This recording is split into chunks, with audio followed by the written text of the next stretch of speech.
The officer's hand was still on her hood when the shot rang out. I keep the scene in my mind like a bruise under fluorescent light. The hard white glare of the patrol car, the dry scrape of her tire against the curb, the radio hissing from his shoulder, and the sharp chemical smell of hot asphalt rising through the windshield. I could see it all from where I stood on the sidewalk, his jaw tight, his fingers drumming the frame of the car, her hands visible on the steering wheel, steady and still. He had pulled her over at an empty intersection outside the city center, the kind of place where the road feels too wide and every sound carries. "You want to make this difficult," he snapped, his voice flat and cold, as if the badge on his chest gave him the right to rewrite the rules of the road. She didn't answer right away. She only lowered her chin, a fraction eyes locked ahead, one hand resting near the dashboard, where her ID case sat tucked beside a plain black notebook. The traffic light above them cycled from red to green and back again, throwing brief flashes across the hood of her car and the officer's mirrored sunglasses. A truck rolled by in the next lane, tires hissing over wet pavement from a burst sprinkler, and for a second, the whole scene felt unreal, like the city itself had paused to watch what he would do next. He leaned closer, enough that I could hear the leather of his belt creak and the clip thump of his radio against his vest. "Step out," he said louder now. "Hands where I can see them." She obeyed slowly, placing one shoe onto the asphalt, then the other, the soles making a soft tap on the road. Her suit jacket was spotless dark fabric tailored close at the shoulders, and the silver nameplate near her pocket caught the patrol light for a split second. He glanced at it and barely registered anything at all. That was the mistake. He saw a black woman at a traffic stop and decided the story before it had even begun. The air between them tightened. I remember the faint odor of burnt coffee from the open cup holder, the click of his flashlight switching on the beam, sweeping over her face, and then away dismissive. "You think you're above procedure?" he muttered.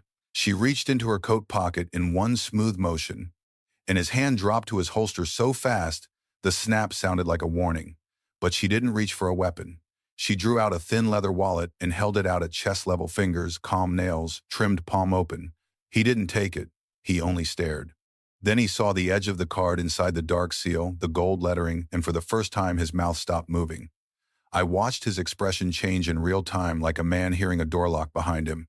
He swallowed once hard and looked back at her face as if he was trying to place it from somewhere far more dangerous than this roadside stop.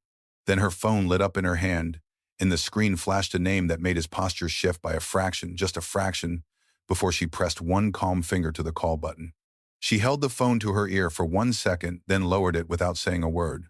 The officer standing by her driver's door saw that tiny movement and took a half step back, his boots scraping over gravel that had gone warm in the afternoon sun.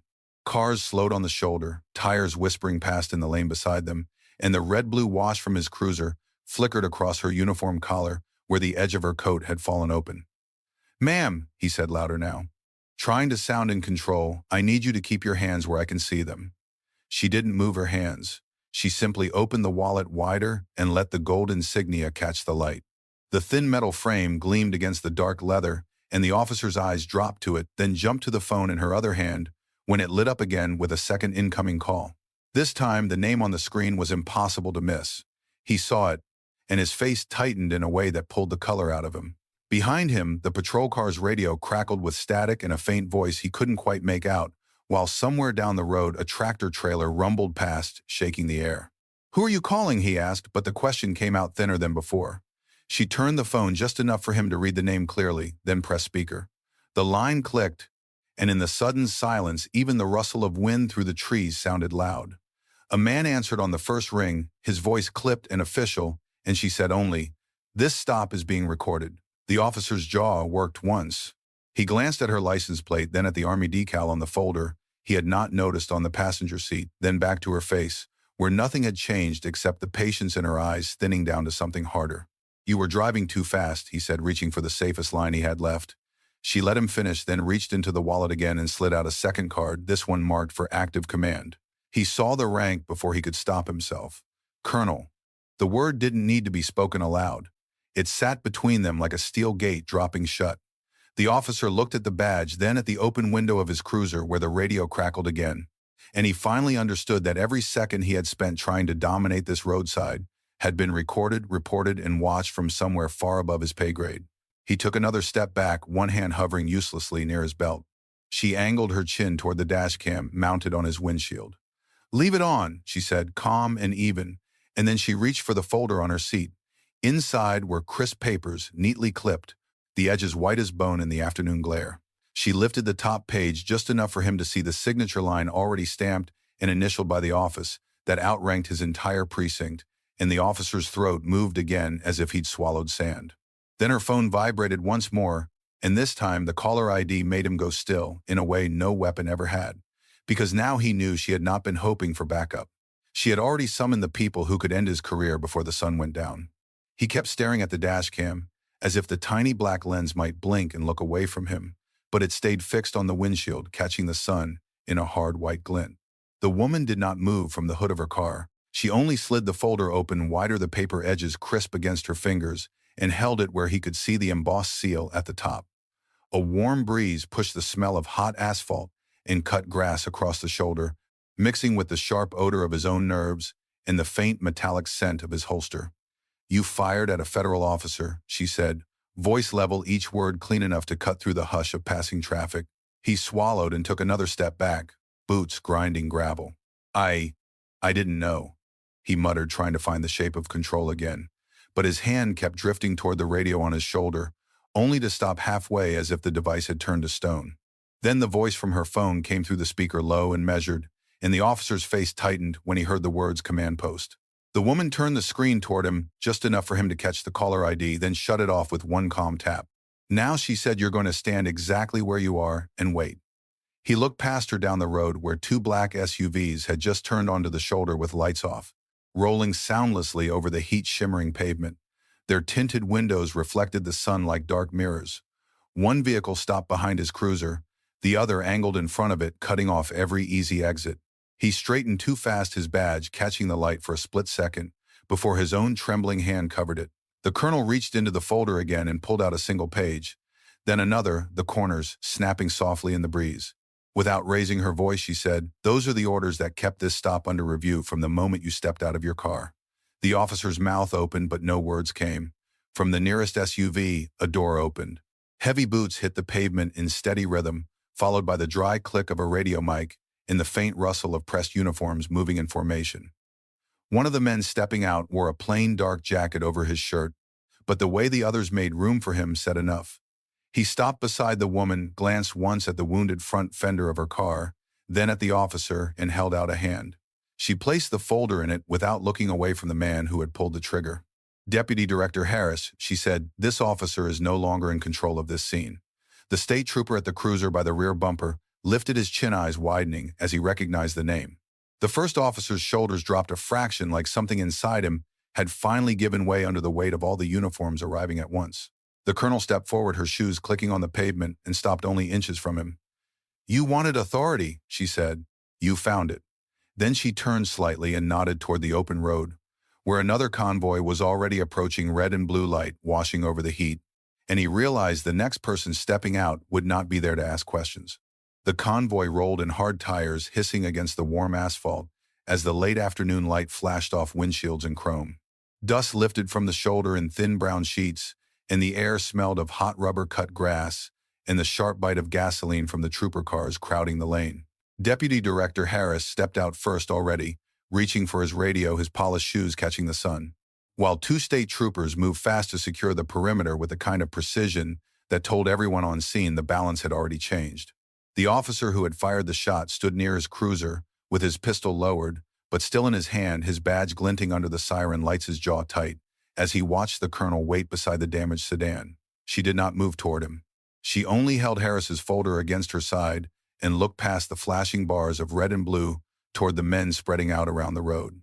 "Officer," Harris said, stopping 10 feet away, "step back from the vehicle and place your weapon on the hood."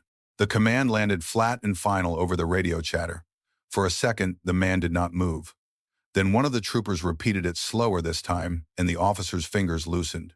Metal clicked against metal as he set the sidearm down on the hood, the sound small but loud in the quiet that followed. A tow truck was already backing in at the far shoulder, its engine grinding low, and beyond it, traffic had slowed to a line of brake lights stretching under the orange sky. The colonel opened the folder and pulled out the traffic stop footage log, the pages crisp between her fingers. She handed it to Harris without looking away from the officer. You'll want the full chain of command on this, she said. Harris nodded once and turned to the nearest trooper. Freeze the scene. No one touches the vehicle. No one touches her belongings. The officer took a single step forward, then stopped, when two state troopers shifted with him, boots scraping the pavement. I was responding to a threat, he said, his voice rough, almost rehearsed. The colonel tilted her head toward the dash camera mounted on his windshield, then toward the open trunk where the unit's spare batteries sat rattling in a plastic tray. Then you won't mind if we review everything, she said. A gust moved through the roadside weeds, carrying the scent of hot pine and spilled coolant. Harris looked down at the folder again, then up at the trooper by the rear bumper. Get me the district attorney. Now. The trooper moved at once, speaking into his shoulder mic. And the officer's face changed as he realized the next few minutes would not be handled by the same hands that had pulled him over. The colonel took one slow step toward his cruiser and stopped beside the open driver's door, where the radio crackled with static and a half-finished dispatch call still glowed on the screen. She leaned in just enough to see the nameplate on the console, then straightened and faced him. You had your moment, she said. Now the record does too. Just then, Harris's phone buzzed in his palm. He glanced at the screen, then looked toward the road where another black SUV had appeared at the top of the rise, headlights cutting through the dust.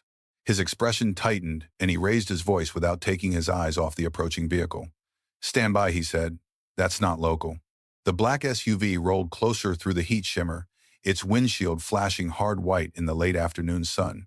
Dust lifted behind it in a thin tan ribbon, and for a moment the only sound was the low crackle from Harris's shoulder mic and the ticking of the colonel's cooling engine. He kept one hand near his holster, but the woman in the driver's seat didn't move an inch. She reached down, shut off her own radio, and the cabin went quiet except for the soft click of plastic as the dispatch light died. The trooper took a step forward, squinting into the glare. Sir, he called toward the SUV, then corrected himself when the vehicle slowed and the driver's window slid down. Inside was not a local deputy, not a county supervisor, but another uniformed dark green, sharp-pressed, and carrying the kind of presence that made the air feel narrower. The man inside gave Harris one flat look, then turned his eyes to the colonel and nodded once. Ma'am, he said Northern Command wants an immediate sitrep. Harris's throat tightened.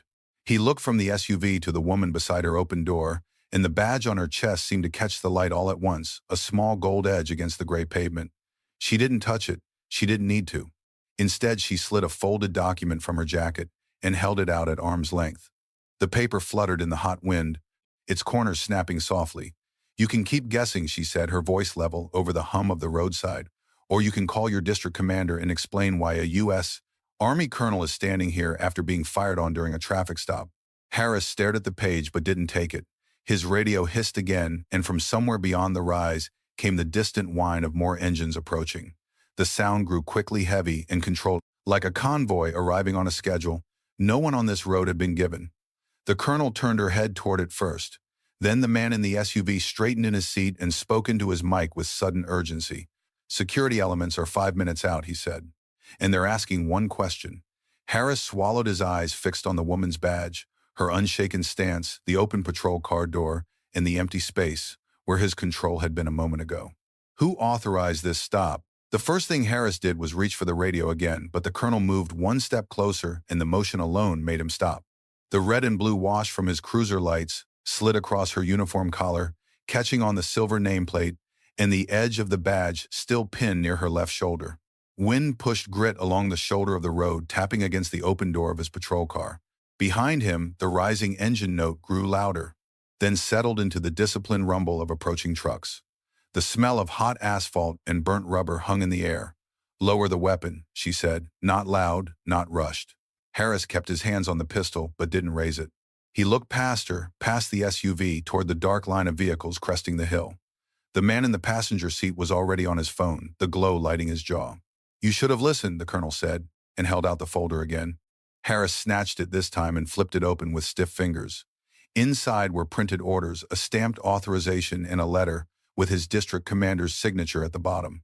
His thumb dragged over the seal as if the paper might change under pressure. That's not possible, he muttered, eyes moving line by line. The colonel leaned in just enough for him to catch the faint scent of rain on her jacket and the sharp mineral smell of dust ground into the road. You fired on a federal convoy stop, she said. That means every camera on this stretch, every witness, every report goes to the same place. Harris looked up fast. At the far end of the shoulder, one of the convoy trucks had stopped, and a soldier in full gear was stepping down boots, hitting the gravel with a hard crunch. Another vehicle eased in behind it. Headlights cut through the dusk, bright and level. The road no longer felt empty. It felt measured, recorded, already owned by the people arriving. Harris tried to square his shoulders, but the radio on his vest crackled, and a voice he didn't recognize came through clean and formal. "Deputy Harris," it said, "this is command. Stand by and surrender your sidearm." His mouth opened, then closed. The colonel took one slow step back and pointed at the open citation sheet. "Read the last line," she said. He did. His eyes snagged on the words and froze there. "Temporary authority revoked pending review." The patrol car's dashlight blinked across his hands, pale and accusing. A breeze lifted the edge of the paper, fluttering it against his knuckles. Somewhere to the rear, a door slammed shut, then another. Heavy boots hit pavement. The convoy was here now, close enough that he could hear the hiss of radio static and the dry click of seatbelts being released. Harris lowered the folder by an inch. The colonel didn't move, didn't blink, only watched him with the patience of someone who already knew what came next. Then the convoy commander stepped into the light, looked straight at Harris, and raised his voice across the shoulder. "Officer," he said, "step away from the cruiser and put your hands where we can see them." Harris took one step back from the cruiser, then another, the gravel crunching under his boots in the hard white glare of the traffic lights. The convoy commander did not raise his weapon. He did not need to. He only held up a black credentials case with a gold seal that flashed once in the red-blue strobes. Beside him, two military police officers moved in with measured precision, their radios hissing under the low growl of idling engines. The smell of hot asphalt and burnt rubber hung in the air, thick and metallic. "You heard the order," the commander said, his voice flat and carrying. Harris glanced at the woman in the driver's seat, at the calm set of her hands on the wheel, at the single drop of rain sliding down the cracked windshield, like a tear that refused to fall. She reached into her coat pocket slowly, deliberately, and brought out a folded document sealed in an olive folder. She held it up, but did not hand it over. "This stops now," she said. Harris's mouth tightened. He looked from the folder to the uniforms, then toward the deputy, standing near the hood of the cruiser, whose hand had already drifted away from his holster. The commander unfolded the first page, read one line, and snapped the folder shut. "Colonel Evelyn Ward," he said, turning the name into a command. "You are currently under federal protective oversight. This stop is terminated." Harris's face lost its color under the flashing lights. He opened his mouth, but the woman was already stepping out of the car, one polished boot touching the wet pavement, then the other. Her presence seemed to change the air itself. No rush, no panic, just the steady click of leather on stone as she walked past the open cruiser door and took the citation sheet from Harris's hand. She glanced at the line he had written, then at his badge, then at the trembling deputy beside him. "You chose force before facts," she said, folding the paper once and placing it on the hood. "Now you get the report." From behind the convoy, another vehicle rolled in and stopped with a low mechanical sigh. A man in a suit stepped out carrying a leather case, his shoes dark with rain, his tie perfectly straight despite the wind. He opened the case without a word and lifted a sealed packet stamped with the Department of the Army. The commander saw it first. Then Harris saw it. Then the deputy did. The packet was already in motion, already changing the shape of the night. "Officer Harris," the suit said, "you are to surrender your weapon and remain where you are." Harris's fingers tightened once around the flashlight, then released it. The beam hit the pavement and spun away in a white blur. Colonel Ward did not turn back when she spoke again. "Call it in," she said, and somewhere inside the convoy, a radio clicked to life with the sharp sound of a line being crossed. Colonel Ward did not move for a long second. Rain slid off the brim of her dark coat and drummed against the hood of the stopped SUV, each drop ticking against metal like a timer no one could shut off.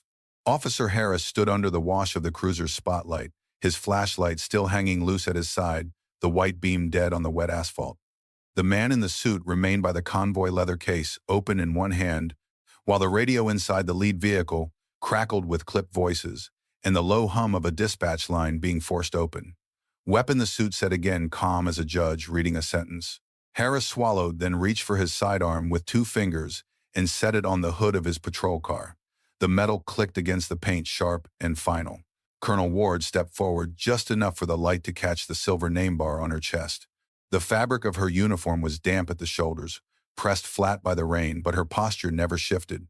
Harris looked from the badge to her face, then back to the badge, as if the two pieces refused to belong to the same woman. Behind him, one of the deputies lowered his chin and took a half-step back, boots squelching in the gutter water. Ward lifted a hand and pointed at the dash cam mounted in Harris's cruiser. "Leave it running," she said.